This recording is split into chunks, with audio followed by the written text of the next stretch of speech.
Hey guys, it's Charge and Hater present Zoom the TBT, and today we have the team from Mid-American Unity. Guys, what's going on? Yo, what's up? Thanks for having me.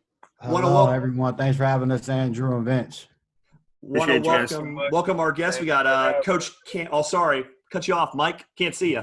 We got GM Mike Porrini, star forward Romeo Travis, and Coach Cam Joyce. Gentlemen, again, thanks for coming on. And we're going to go ahead and sort of look at the screen right now and see what we got. We've got a little bit about the matchup. And Charge, I mean, it's a pretty tough road they're going to face trying to get out of this region.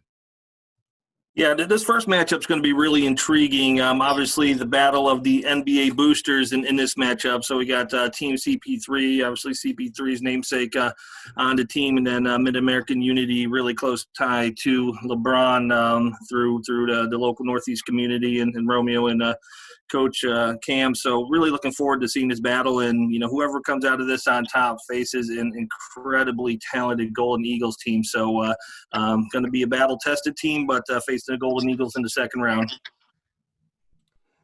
And yeah, I mean, this roster is pretty interesting because basically what you end up having is you've got a lot of guys who really haven't quite played in this event before, and I find that interesting. I mean, Charge, what are you seeing here?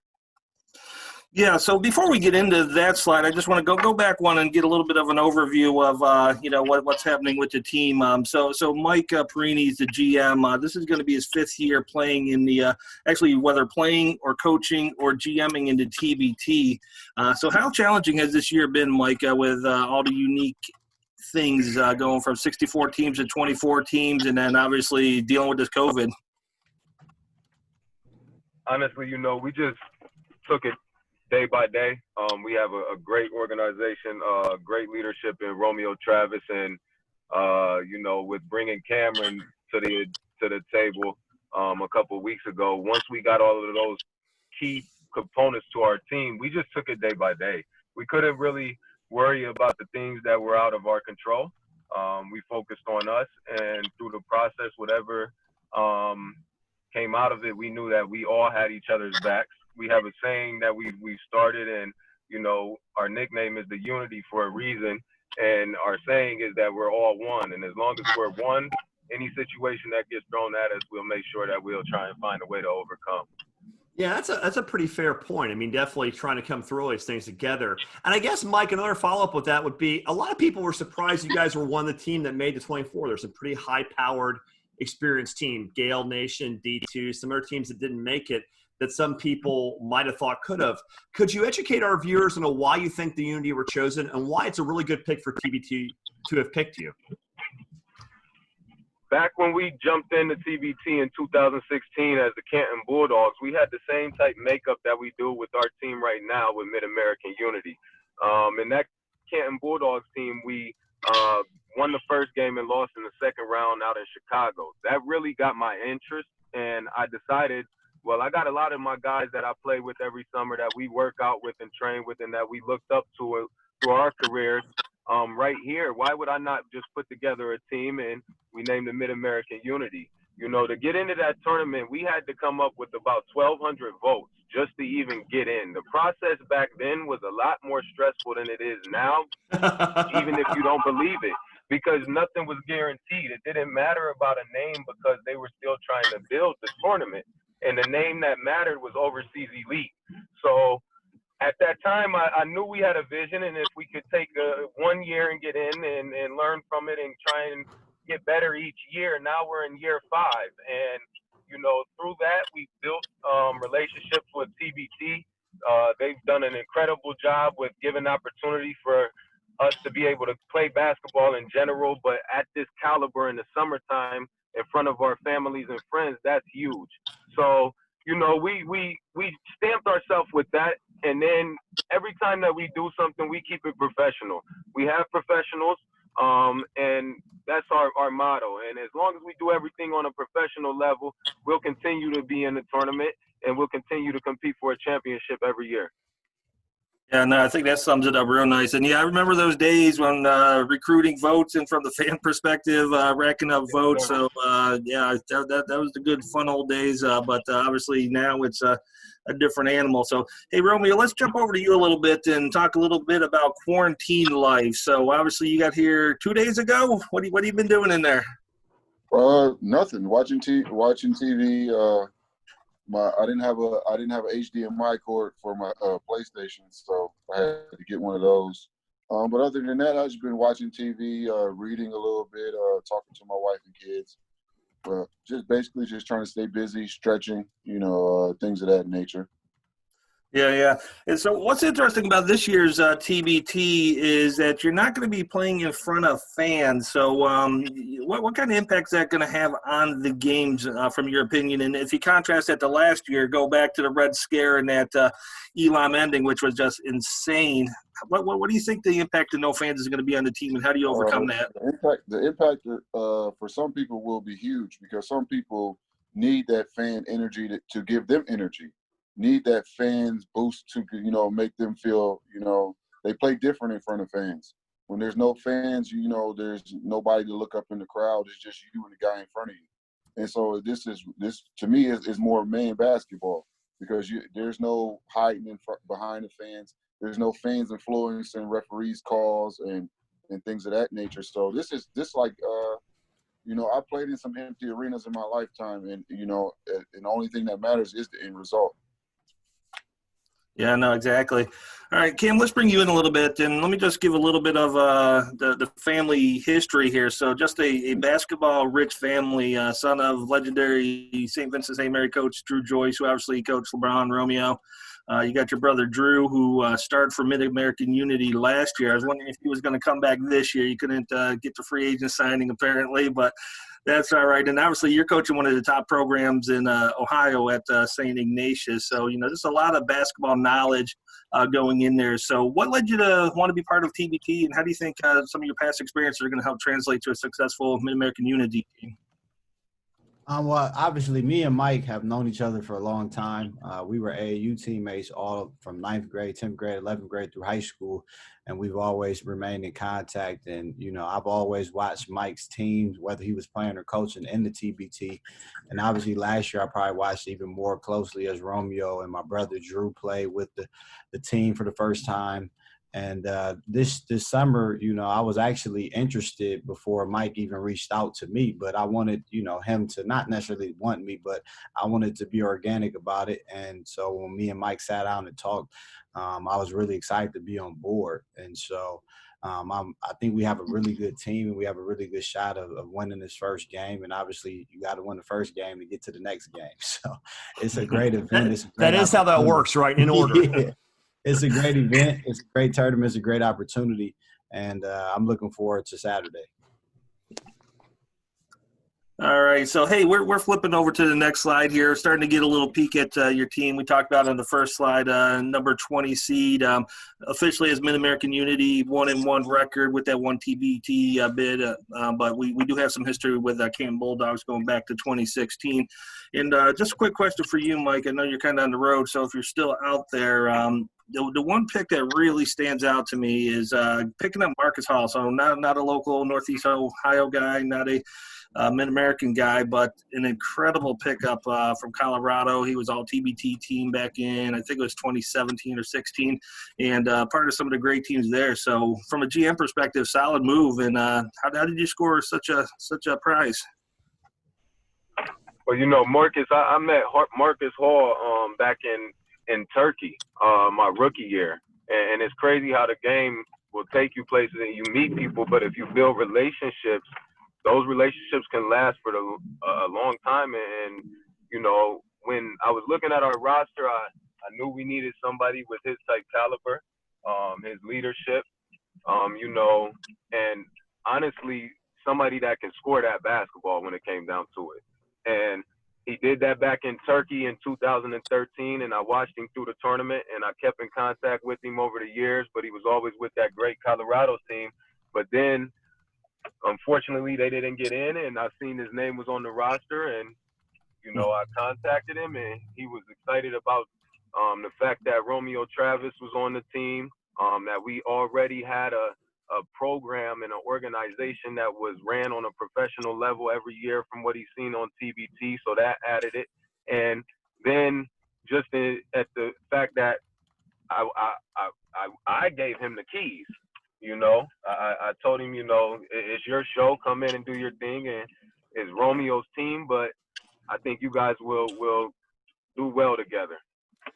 I think Romeo won't really mind doing some burden sharing here. I don't think he's going to mind the help, right, Romeo?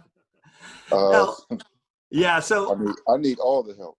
yeah, we all do. I think the more a veteran you get, the more you understand it's not a one-man show, man. One thing that's great about basketball as a sport, just sort of generally, is that, you know, when everybody's a weapon and your teammates can all score, it makes your life easier. No one wants to take every shot themselves. They want clean looks. Looking at this roster, though, Romeo, I mean, one thing that really intrigues me, being mainly a college fan, is Akron, Eastern Michigan, Toledo. There's a lot of MAC quality here. And I currently live in New York. I have a lot of experience living in the middle of the country, Illinois, Missouri. What do people not understand who grew up watching Big East or Pac-12 or whatever? What do they understand about the high quality of basketball that gets played in the MAC? Like, is this a chip on your shoulder coming into this? Yeah, I mean, for us, I mean, I can't speak for everybody, but for me, not getting recruited at a high level, you know, and feeling like a high level player, it kind of make you feel disrespected a little bit. And so for the rest of my career, I wanted to show people that I can play basketball at a high level, even though I didn't go to a high, you know, quote unquote high level university. And so I feel like the rest of these guys feel the same way. There's a saying, find your level, go a step below and dominate. And so that's what I try to do, and that's what I encourage all these guys to do, is just to find their level and dominate, you know. And so that's what we're going to try to do throughout this tournament. Yeah, and I'm really intrigued by the roster. I think, you know, a lot of folks who are going to look at this game, they hear the name CP3, they know that name, kind of gravitate towards that. But you guys got a really interesting mix of some veterans like Romeo, obviously, Marcus Hall, a couple other veterans. But this is a young team. And Cam, just to dig into a couple of people in specifics, I've never seen Chris Wilson play live, but if I believe everything I read in Northeast Ohio basketball Twitter, this guy seems like he's really next level, underrated. Is this a guy that people are going to know his name when we're done with the tournament?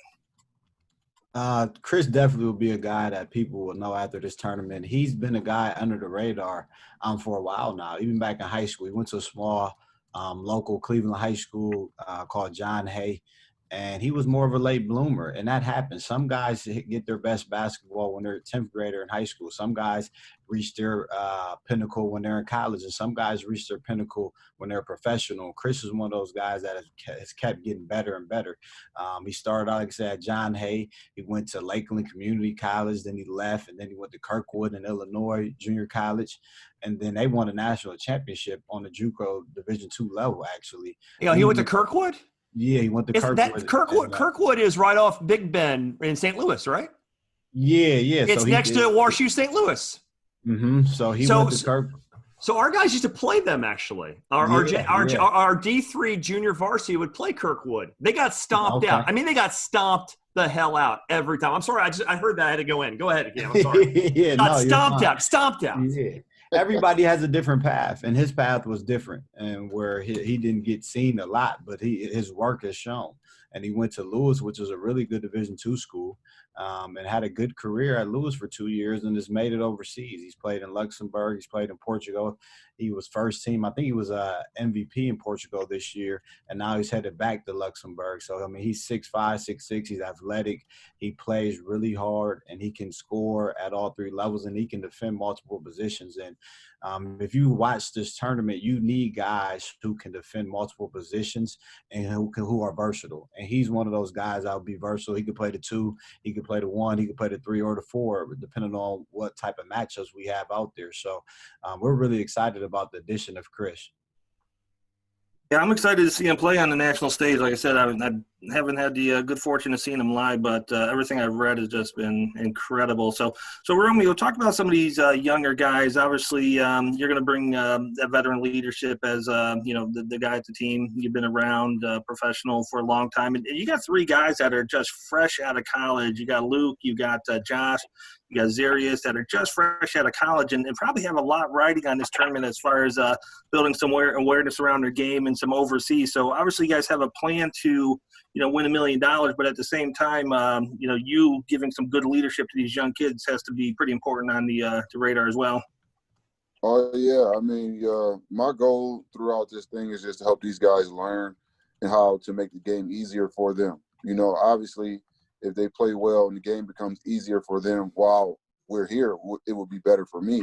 But overall, throughout their life, I want it to be better for them and make the game easier.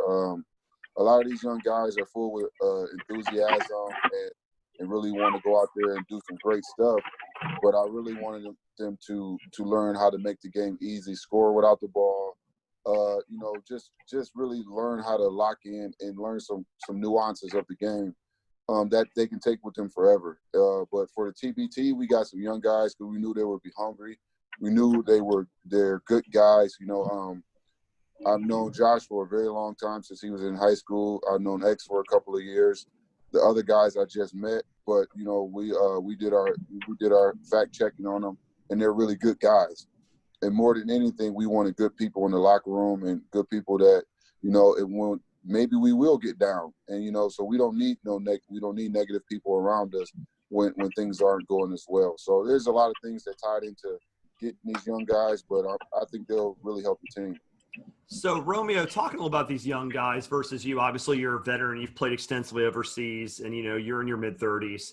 And I know for a fact in my own life, I know you're playing recovery the next day. It gets a little harder. It's not playing with the kids the day of. It's always the day after, So how are you going to manage keeping up with these kids in a short tournament, short rest scenario? Are you going to use your veteran know-how to make the game easier for you to save some power? Oh, no. You got to play. You can't worry about tomorrow. If there is no tomorrow, you can't save it for tomorrow. You got to play. Amen to that. Yeah, so I got to deal with whatever I got to deal with tomorrow. But I have a lot of recovery things with me now. I have a Normatec. I have ice, stretching, things of that nature. So when I'm overseas in the playoffs, we play every other day. And so you got to know how to pace yourself at the same time. You got to know how to turn it up. Here, there's no tomorrow. I can't worry about tomorrow if tomorrow never comes. So I'm going, quote unquote, balls to the wall as hard as I can. And then, and I'll deal with the rest tomorrow. Yeah, no, fair enough. Hey, Cam, looking at this team, you guys got a ridiculous amount of shooting. So we talked about Chris Wilson and how good he is. Luke is a giant man who will go outside and shoot over 40% from three. Josh Williams will go over 40% from three. And the one I'm most interested in is this Seeger Bonifant. And when I look at the numbers, it almost feels like a misprint. This guy shot 53% in college, shooting over 48% in over 4 years as an overseas pro. So you've got this luxury of a lot of shooting. How are you going to use it all and work everything in? I mean, obviously you've done your homework. Yeah, shooting is key. I mean, hey, let's not be you got to make shots to win the basketball game. At the end of the day, the team in this instance, the team that finishes with the most points at whatever the final Elam score any years is going to win. And you got to have guys that can put it in the bucket.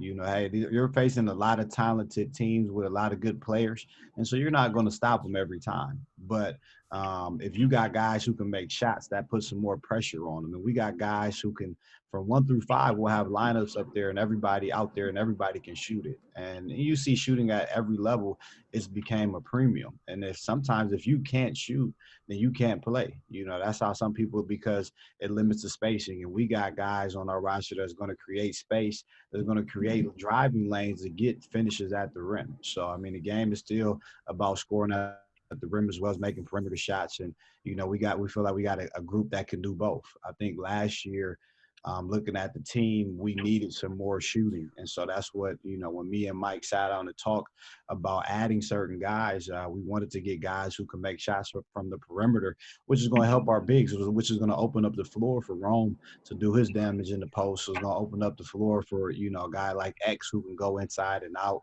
and open up the floor for scorers such as, Marcus Hall and Carlos Medlock. So we're excited. I mean, Seeger Bonifant was a late addition, but we couldn't be more happier to get Seeger. I mean, he's Division II National Player of the Year. He was on those great West Liberty teams who were scoring up to almost 100 points per game. I mean, he can fill it up. And so he's another guy. He doesn't have a big name, just like Chris, but when you put him on this stage, people are going to realize this guy can play. Yeah, and it's good to have all these different weapons. Shooting area positions become very much in vogue as spacing, space and pace has become the rule of basketball now, as all of basketball in America has gotten more European. So Stan, if you coach Cam, what kind of sets or what kind of style of play can we expect you to unleash all these shooters? Like, what are you trying to run? What can the fans expect from an offensive sequence for Mid-American Unity? Well, one of my mentors always said, it's not necessarily about what you run. It's about the quality of shot that you can get every time down, whether make or miss. And so our goal every time down is to get the best shot possible. The best shot might be in 5 seconds, one possession. The next possession, it may be in 20 seconds. So we're going to do different things to help to put guys in successful positions. We're going to get out and run when we can run. I mean, hey, you need to get easy baskets. That just takes pressure off. You don't want to come down and have to run a set and face set defenses every time down on the floor. So when we get stops, we want to look to run and push the tempo and get our shooters running those lanes where they can get open and get some room to get shots up. But obviously, like I said, we got a really good post presence in Rome and Luke and Chris and X, the guys who can play inside and out. So we're going to obviously look to get those guys the basketball inside, out, and let, Carlos and Marcus and Josh from a guard perspective create. All three of those guys can create and score at each level. So we're going to be, we plan to be able to score at a high rate, at a high level. And that's why we're so excited about our roster that we put together. Yeah, no, that's going to be an exciting brand of basketball. Looking forward to seeing that put together. And before we focus on your opponents, Romeo, back to you. Just so everyone knows, obviously, I think most people who follow TBT closely know that you guys are in quarantine right now. So all 24 teams checked into Columbus, got quarantined for 24 hours, and now you're allowed to intermingle a little bit, but you only get to practice for 2 hours a day. I believe you had your first practice late last night, and then obviously you have a room to watch film and talk strategy. So what are the challenges that you see with the limited time, and how was that first practice yesterday, kind of getting used to quarantine and having to move real quick to make things work? We live in unprecedented times, man. So anything that you think you just got to throw it out the window. And you just come out here with an open mind, be flexible mentally and physically. And whenever they tell you you have a time to do something, you just got to be able to do it. If you come in here, I'm not used to doing this, I'm not used to doing that, you're gonna make yourself upset, and you're gonna really just make this time a little bit harder, a little bit more frustrating than you need to be. So it's difficult, sure, but I've done much worse in other places throughout my career. But being able to get on the floor with the guys yesterday and today, we already practiced this morning as well, was really good.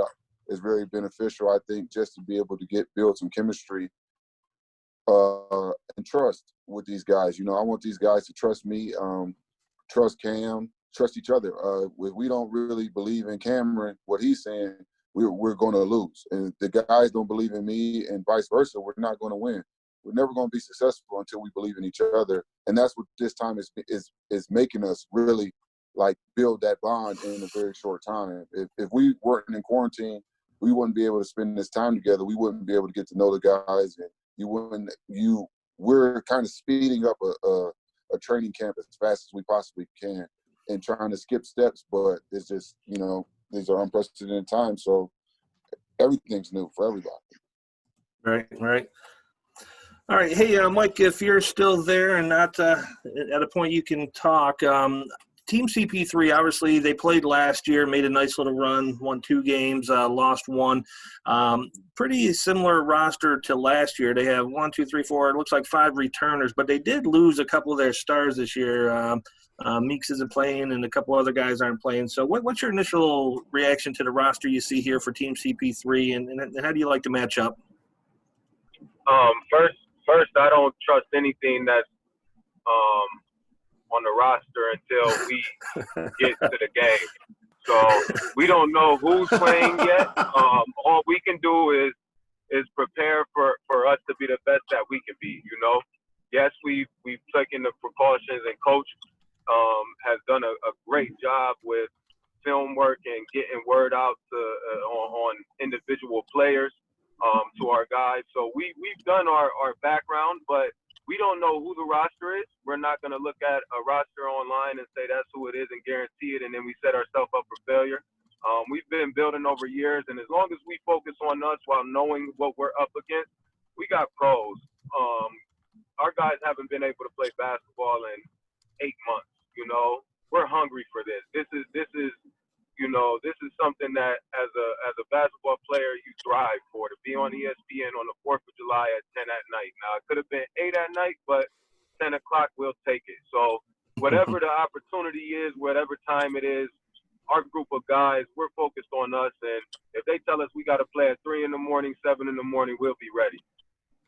Yeah, I mean, you got to be ready in this tournament to play whenever they put you and just be ready to go. It's a very sort of a college tournament in that respect. You just kind of line up when you can.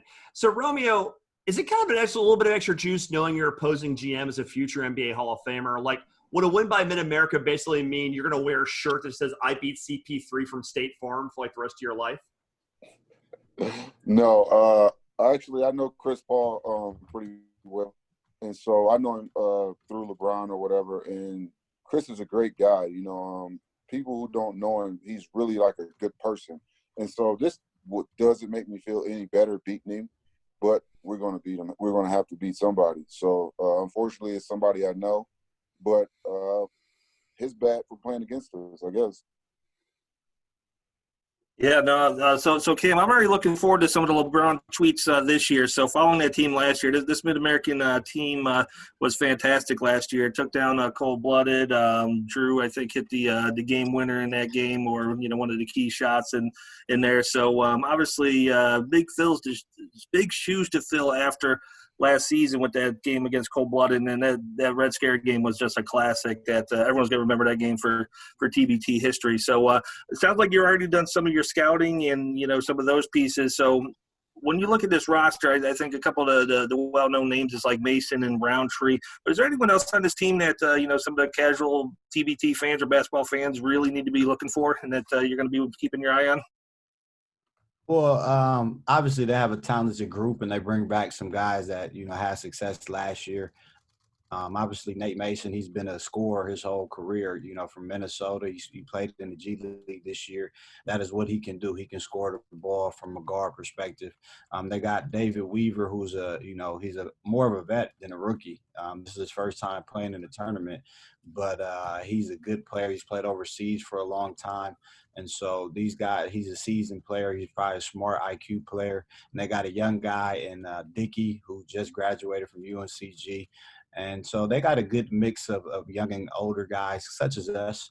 I think C.J. Harris was a really good addition for them. He's a guy who can score pretty good and can play different positions. So obviously from a matchup standpoint, we feel like it's a great matchup for us.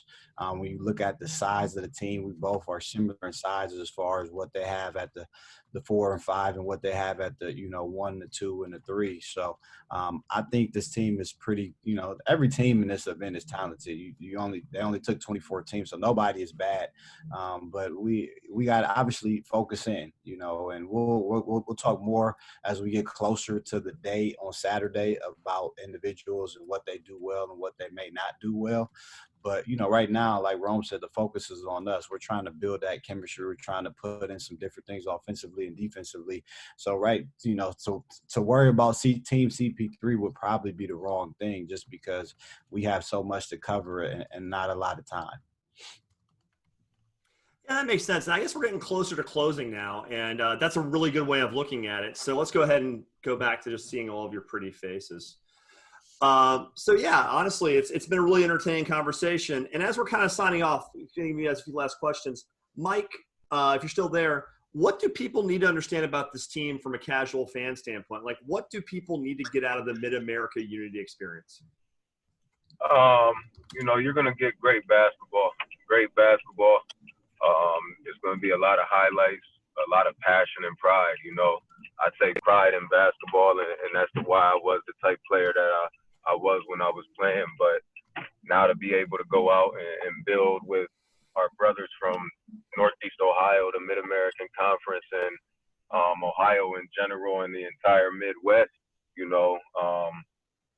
going to get great basketball, but not only basketball, just competition from great people. Our team is a great team. We couldn't have any better guys on our team than we do.